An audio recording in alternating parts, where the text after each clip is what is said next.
নমস্কার দর্শক বন্ধুরা, অমৃতা রান্নাবান্না চ্যানেলে আপনাদের স্বাগত জানাই।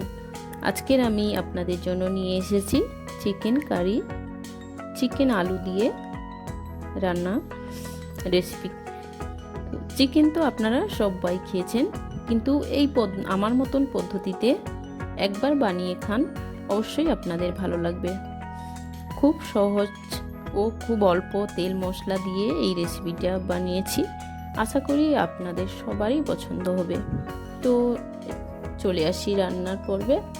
তো রান্নার জন্য নিয়ে নিয়েছি 2টো তেজপাতা, 3টে শুকনো লঙ্কা, একটু দারচিনি, লবঙ্গ, 2টো এলাচ, একটু চিনি, আর নিয়েছি কাঁচা লঙ্কা আর টমেটো 2টো। তো আর নিয়েছি পেঁয়াজ, আদা আর রসুন।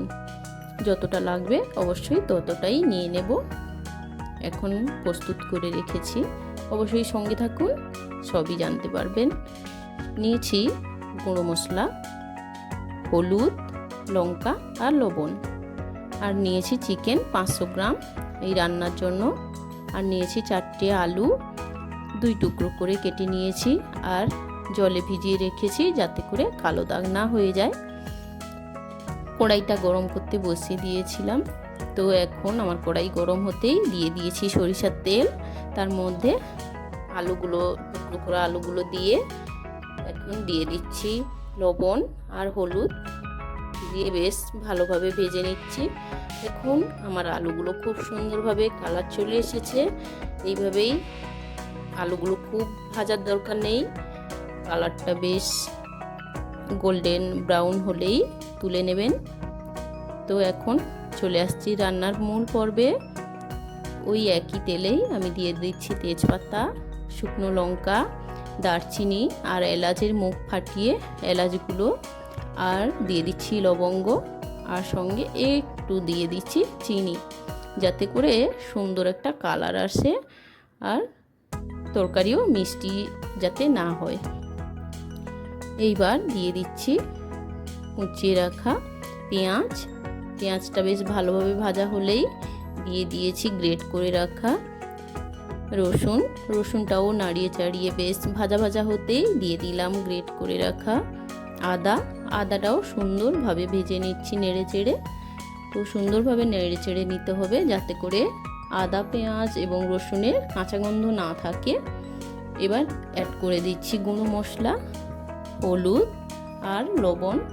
মনে রাখতে হবে হলুদ আর লবণটা কিন্তু আলুতে দেওয়া ছিল, সেই মতো করে মশলা অ্যাড করতে হবে। এরপরে আমি অ্যাড করে দিলাম ঝাল লঙ্কার গুঁড়ো। তো লঙ্কাটাও আপনারা বুঝে দেবেন, আপনারা যেরকম খেতে পছন্দ করেন বা খেতে পারবেন ততটাই দেবেন। আমি আমার পছন্দ মতো দিয়ে দিলাম। তো সব গুঁড়ো মশলা ভালোভাবে কষিয়ে নেওয়ার পর আমি দিয়ে দিয়েছি টমেটো কুচিটাও আমার বেশ সুন্দরভাবে মজে গেছে, খুব সুন্দরভাবে কষা হয়ে গেছে মশলাটা। এখন তেল ছেড়ে গেছে। এখন আমি চিকেনটা ভালোভাবে ধুয়ে জল ঝরিয়ে রেখেছিলাম, চিকেনটাও দিয়ে ভালোভাবে কষিয়ে নিচ্ছি এই মশলার সঙ্গে, যাতে মশলাটা চিকেনের মধ্যে ভালোভাবে ঢুকে যায় আর খুব সুন্দর টেস্ট হয়।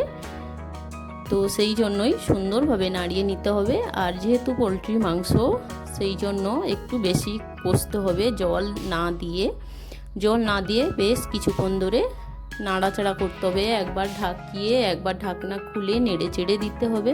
এইভাবেই প্রায় 10-15 মিনিট কষিয়ে নিতে পারলেই মাংসটার টেস্ট অনেক গুণ বেড়ে যায়।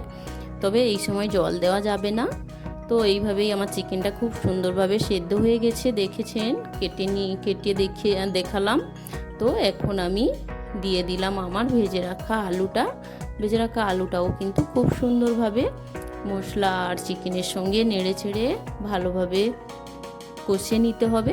এখন আমি ভালোভাবে কষিয়ে নিচ্ছি। দেখুন কত সুন্দর একটা কালার এসেছে। তো এই সময় আমি অ্যাড করে দিচ্ছি গরম জলটা দেওয়ার সঙ্গে সঙ্গে আমার ঝোলটাও ফুটে উঠেছে। গরম জলটা দিলে তরকারির টেস্ট ভালো হয় আর তরকারিটা তাড়াতাড়ি হয়েও যায়। আর এই পর্যায়ে দিয়ে দেব 2 টুকরো করে রাখা চেরা কাঁচা লঙ্কা, যাতে করে ঝোলের ফ্লেভারটা, কাঁচা লঙ্কার ফ্লেভারটা খুব সুন্দর আসে আর খেতেও ভালো লাগে, অথচ ঝোলটা খুব একটা ঝালও হবে না। তো দেখো আমার ঝোলটা কিন্তু প্রায় হয়ে এসেছে। তো আপনারা যেরকম জুস পছন্দ করবেন সেরকম রাখবেন। আমি কিন্তু মিডিয়াম রাখবো, খুব শুকনো করব না আর খুব পাতলা ঝোলও করব না। তো এই পর্যায়ে আমি দিয়ে দিচ্ছি শাহি গরম মশলা। গরম মশলাটি দেওয়ার পর একটু নেড়ে চেড়ে তরকারিটা একবার ফুটিয়েই নামিয়ে নিলাম। এখন তরকারিটা আমার দেখুন কত সুন্দর কালার এসেছে, কত সুন্দর হয়েছে। তো যত সুন্দর দেখতে লোভনীয় হয়েছে তার থেকে অনেক বেশি টেস্টি। একবার না খেলে বুঝতে পারবেন না যে সত্যি কতটা সুন্দর, এত ইজিভাবে রান্না করেও এত সুস্বাদু। তো এই তরকারিটা রুটি, পরোটা বা ভাতের সঙ্গে যে কোনো জিনিসের সঙ্গেই জমে যায়, দারুণ টেস্টি হয়। আমার রেসিপিটি যদি আপনাদের ভালো লাগে তো অবশ্যই লাইক, কমেন্ট অ্যান্ড শেয়ার করে পাশে থাকবেন। ধন্যবাদ। যদি ভালো লাগে অবশ্যই সাবস্ক্রাইব করে বেল আইকনটি প্রেস করুন।